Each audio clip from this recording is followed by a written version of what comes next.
একটা নদীর পাড়ে কুঁড়ে ঘরের সামনে বসে ওষুধ তৈরি করছে টেকো বুড়ি। ও বাবা গো, আর পারছি না, কোমরটা যেন ফেটে গেল। এই বুড়ো বয়সে তো আর এত ধকল নেওয়া যাচ্ছে না। তারপরেও তো মানুষ বোঝে না, খালি এসে হন্না মেরে পড়ে থাকে। আচ্ছা, এটাও কি বোঝে না যে আমার বয়স হয়েছে, এখন চলে যাবার সময় হয়ে গেছে?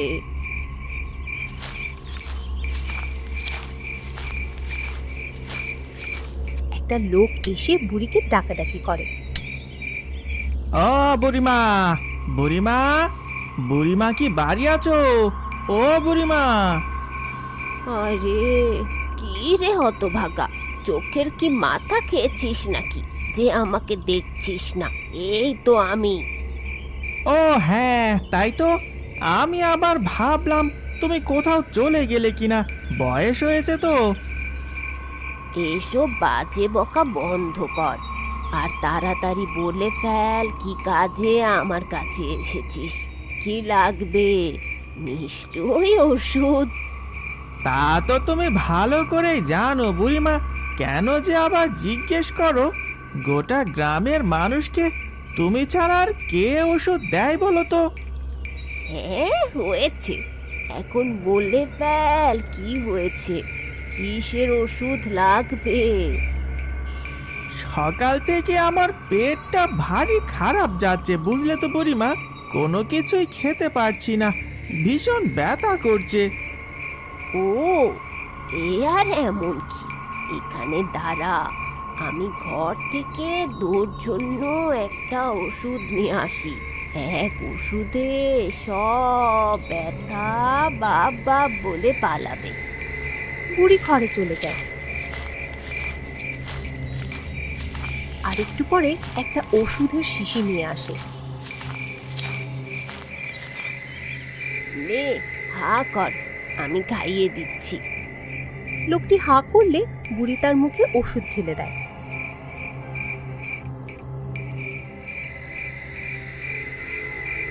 এ কি, এ তো মহা আশ্চর্য হয়ে গেল বুড়িমা, আমার পেটের ব্যথা তো আর নেই, এত তাড়াতাড়ি কিভাবে ব্যথা দূর হলো বুড়িমা?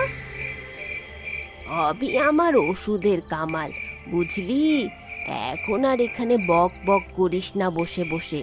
পেটের ব্যারাম ভালো হয়েছে যখন, তখন বাড়ি চলে যা।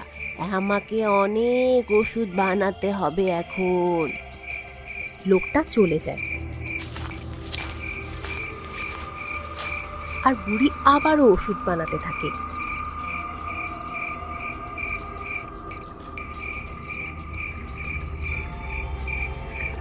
নদীর জলে একটা দুষ্টু পরী একা একা কথা বলছে।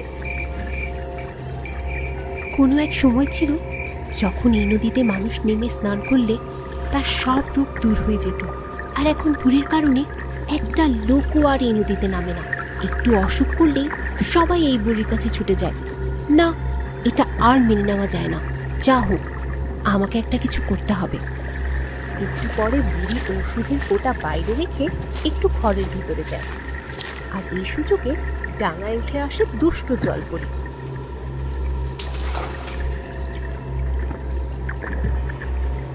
এই সুযোগ এবারে যে করেই হোক বুড়ির ওই ওষুধ বিষ বানিয়ে দিতে হবে। একবার যদি বুড়ির ওষুধ খেয়ে গ্রামবাসীর অসুখ দূর না হয়ে আরো বেশি করে হয়, তখন বুড়ি বাপ বাপ বলে এই জায়গা ছেড়ে পালাবে।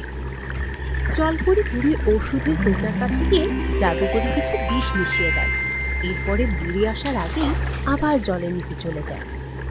একটু পরে বুড়ি ঘর থেকে বের হয়।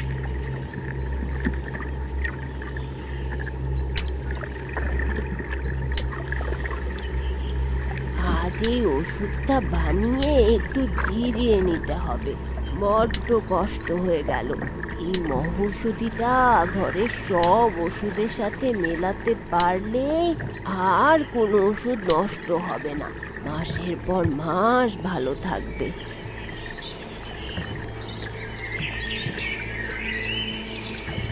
এরপরে সূর্য উঠে সকাল হয়েছে।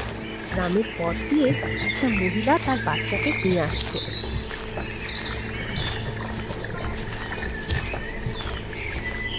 এই তো আমরা এসে গেছি। বুড়ির ওষুধ খেলে তোমার জ্বর আর থাকবে না, আমার সোনা একদম সুস্থ হয়ে যাবে। বলতে বলতে মহিলাটি বুড়ির বাড়িতে এসে গেল। ও বুড়িমা, তাড়াতাড়ি এসো, বড় বিপদে পড়ে তোমার কাছে এসেছি। বাঁচাও বুড়িমা, আমার বাচ্চাটাকে বাঁচাও। কেন রে, হঠাৎ তোর বাচ্চার কি হলো? কাল থেকে বাচ্চাটা খুব জ্বর, কমার কোনো নাম গন্ধ নেই। তুমি কিছু করো বুড়িমা, বাচ্চাটার কষ্ট আমি আর দেখতে পাচ্ছি না, শুধু কান্না করে যাচ্ছে, কোনো কিছু খাচ্ছে না। আরে এত চিন্তার কিছু নেই, এখানে বাচ্চাটাকে নিয়ে শান্ত হয়ে বস দেখিনি, আমি দেখছি কি করা যায়।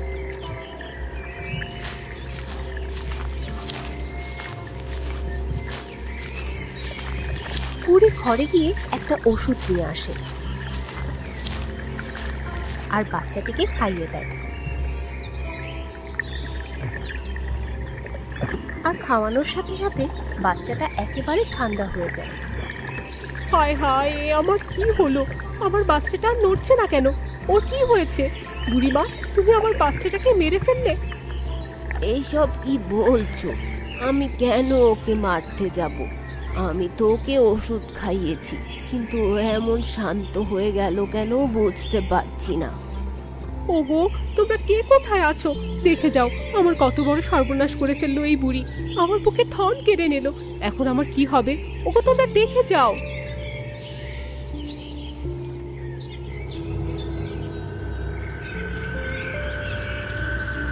কিছুক্ষণের ভেতরে সারা গ্রাম জুড়ে তোলপাড় হয়ে গেল। খানিক পরপর গ্রামবাসী এসে বুড়ির বাড়িতে হানা দিতে লাগলো। বুড়ি দিশেহারা হয়ে গেল, কি থেকে কি হয়ে গেল কিছুই বুঝতে পারছে না সে। মনের দুঃখে সে নদীর পাড়ে বসে কাঁদতে থাকে। হায় রে, সারা জীবন ওষুধ বানিয়ে এই গ্রামের মানুষের প্রাণ বাঁচালাম, আর আজ আমার হাতে এই কি হয়ে গেল? কিন্তু আমার ওষুধে বাচ্চাটা কি করে মারা গেল? এমন তো হবার কথা ছিল না। আমি তো এই ওষুধ আগেও বানিয়ে সবাইকে দিয়েছি, তখন তো দিব্যি রোগ ভালো হয়ে যেত, কিন্তু এইবারে এমন কেন হলো?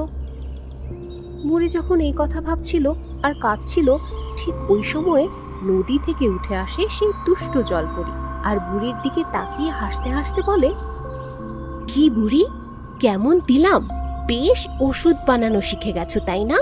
এবার বোঝো ঠেলা, গ্রামবাসী তোমাকে এই গ্রাম ছাড়া করে ছাড়বে। আমি তোমাকে অনেকবার বলেছিলাম যে এই নদীর পাড়ে তুমি থেকো না, অন্য কোথাও যাও, কিন্তু আমার কথা তুমি শুনলে না। এবার দেখো কি হয়। দুষ্ট পরি, তুই কাজটা ভালো করলি না। আমার সাথে শত্রুতা দেখাতে গিয়ে তুই নির্দোষ বাচ্চাটাকে মেরে ফেললি। এ তো কেবল একটা বাচ্চা, এখন তোর ওষুধ যে খাবে সেই মারা পড়বে, বুঝলি? ভয়ে আর কেউ তোর কাছে আসবে না, আর এক সময় তোকে মেরে এই গ্রাম ছাড়া করবে। চল পরি, আমি তোর কথা মতো এই জায়গা ছেড়ে চিরদিনের জন্য চলে যাব, কিন্তু ওই বাচ্চাটার জীবন তুই ফিরিয়ে দে। আমি তোর কাছে হাত জোড় করছি, আমি আর তোর পথের কাঁটা হব না। এত সহজে তো আমি দিব না টেকো বুড়ি, আমার দুইটা শর্ত আছে। যদি সেই শর্ত পূরণ করতে পারিস তবেই আমি ওই বাচ্চাটার জীবন ফিরিয়ে দেব। ঠিক আছে, বল তোর কি শর্ত? সিংহের গুহা থেকে সোনার দাঁত এনে দিতে হবে, আর আমার দ্বিতীয় শর্ত হলো আমি যা কোনোদিন পাইনি তাই আমাকে দিতে হবে। যদি এই দুটো শর্ত পূরণ করতে পারিস তাহলেই আমি ওর বাচ্চাটার প্রাণ ফিরিয়ে দেব। এই বলে দুষ্ট জলপরি আবার নদীর জলে হারিয়ে যায়।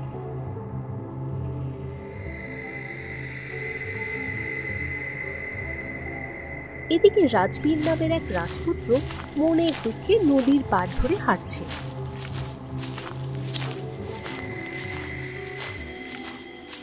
হাঁটতে হাঁটতে কত রাজ্য পার করে ফেললাম, কত নদী পাহাড় ডিঙালাম, কিন্তু কোথাও আমার পছন্দের কোনো মেয়ে পেলাম না যাকে বিয়ে করে আমি রানী করতে পারি।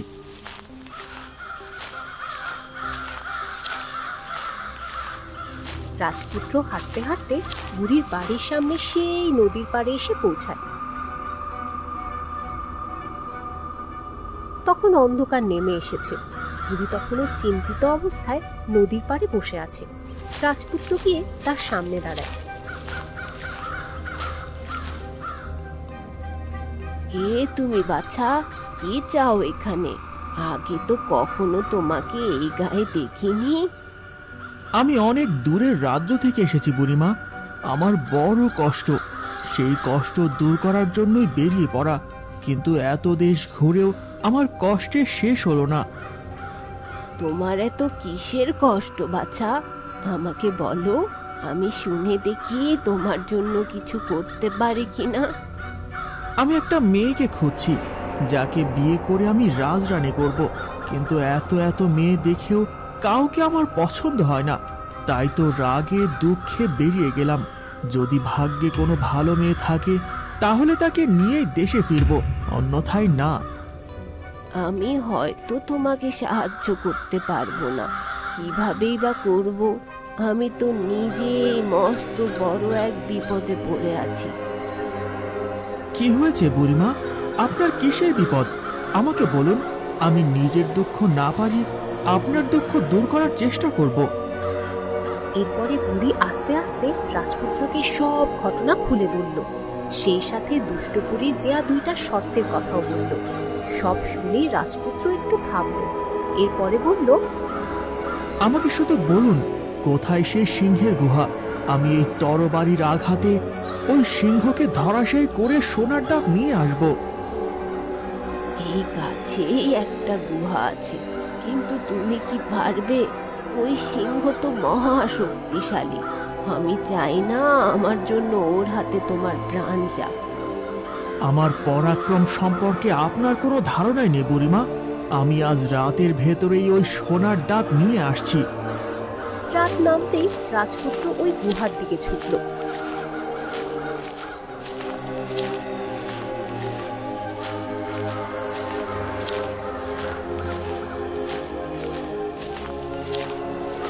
গুহার সামনে মানুষ দেখে মস্ত বড় সেই সিংহ বেরিয়ে এলো, আর মহাপরাক্রমে তরবারি এক কোপে সিংহের ধর থেকে মাথাটা আলাদা করে ফেলল। এরপর গুহায় ঢুকে সেই সোনার দাঁত নিয়ে এলো। এই তো সেই সোনার দাঁত।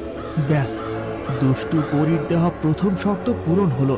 এবার দ্বিতীয় শর্ত, এটা পূরণ করতে পারলেই বুড়ির সব কষ্ট দূর হবে, আবার সে গ্রামের মানুষের ভালোবাসা পাবে।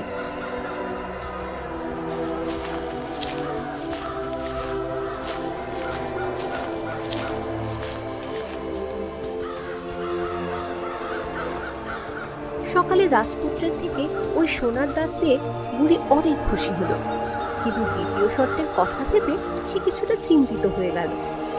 কিন্তু কি এমন জিনিস যা ওই দুষ্ট বুড়ি কোনোদিন পায়নি? বুড়িমা, আপনাকে এই গ্রামের সবাই অনেক ভালোবাসে, কিন্তু ওই দুষ্টু পরীকে কেউ ভালোবাসে না, আর এজন্যই ও আপনাকে হিংসা করে। আমার মনে হয় ও কোনো দিন ভালোবাসা পায়নি। রাজপুত্রের বুদ্ধি দেখে বুড়ি অনেক খুশি হলো। তখনই দুষ্টু পরীকে ডাকা হলো। নদীর জলে ঢেউ দিয়ে এসে উপরে উঠে এলো। ওহে পরী, এই নাও তোমার সোনার দাঁত।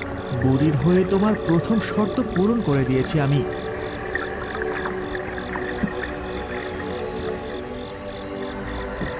কিন্তু দ্বিতীয় শর্ত? আমি তো বলেছিলাম 2টা শর্তই পূরণ করতে হবে, তা না হলে হবে না।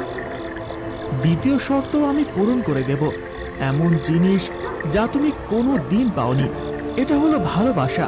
তোমাকে কেউ কোনো দিন ভালোবাসেনি, তাই তোমাকে যদি ভালোবাসা দেওয়া হয় তবেই দ্বিতীয় শর্ত পূরণ হবে। ঠিক আছে, কিন্তু কিভাবে দিবে? বিয়ে করবে আমাকে? ভালোবেসে তোমার রাজরানী মানাবে? হ্যাঁ, বানাবো। আমার জীবনে আমি অনেক দুঃখ পেয়েছি, কিন্তু সুখের দেখা পাইনি। আমার কাজ দিয়ে যদি বুড়িমাকে সুখী করতে পারি, এটাই আমার জন্য অনেক বড় পাওয়া হবে। আমি তোমাকে বিয়ে করতে রাজি। রাজপুত্র তার কথাটা শেষ করা মাত্র পরী তার রূপ বদলে একটা অপরূপা সুন্দরী রাজকন্যা হয়ে যায়, আর সেই নদীর জল ছেড়ে ডাঙায় উঠে আসে। আমার নাম পরী। এক জাদুকর আমাকে সত্যিকারের পরী বানিয়ে রেখেছে, সেই সাথে আমার ভেতরে দিয়েছে দুষ্ট মনোভাব। জাদুকর বলেছিল আমাকে দুষ্ট বলবে, কেউ বিন্দুমাত্র ভালোবাসবে না আমাকে। যদি কোনোদিন কেউ বাসে, সেদিনই আমার মুক্তি হবে। আজ সেদিন। আমার মুক্তির সাথে সাথে সেই মৃত বাচ্চা তার মায়ের কোলে আবার জীবিত হয়ে এসেছে। ধন্য রাজপুত্র, ধন্য। আজ তোমার বুদ্ধির জন্য আমরা দুজনেই মুক্তি পেয়ে গেলাম।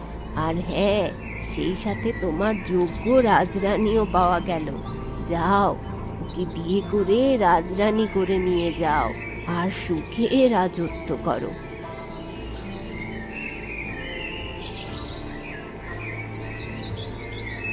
এরপরে রাজপুত্র পরীকে বিয়ে করে রানী বানিয়ে নিয়ে চলে গেল।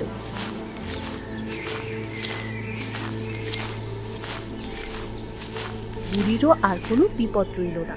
গ্রামের মানুষ তাকে আবার ভালোবাসতে শুরু করলো।